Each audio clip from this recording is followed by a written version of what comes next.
Hindi, ganito gagawin natin kasi nga, di ba, madalas tayo nakapag-upload. Tapos, hindi pa rin alam ni Paolo yan na buntis ka. Gawin natin, i-surprise natin na sa Team Kabagang na lang niya mapapanood. Para alam din ng mga para alam din ng mga followers na ano na kung bakit di tayo nakapag-upload madalas. Sige. Ayan. Hello mga kabagang, pasensya na kasi hindi muna kami makakapag-content ng madalas kasi ako ay buntis. Ayan, buntis na naman. Kaya hindi muna kami makakapag-upload masyado. Nagpa-check up kasi ako na sabi ng doktor, medyo maselan nga. Kailangan muna ng pahinga.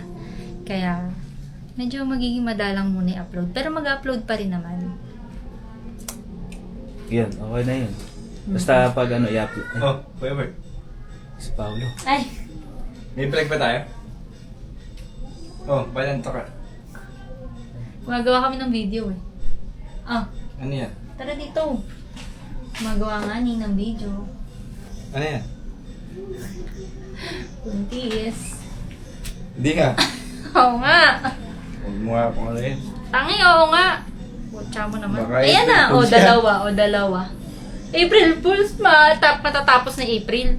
Dalawa, diba mga kabagang Naka-vlog dalawa. ba yan? Oo nga ni. Oo. Dapat nga papanood namin sa'yo sa sa page na bigla kang dumating. Kala ko mamaya ka pa eh. Oh. Seryoso to? Oo nga. Pugin mo.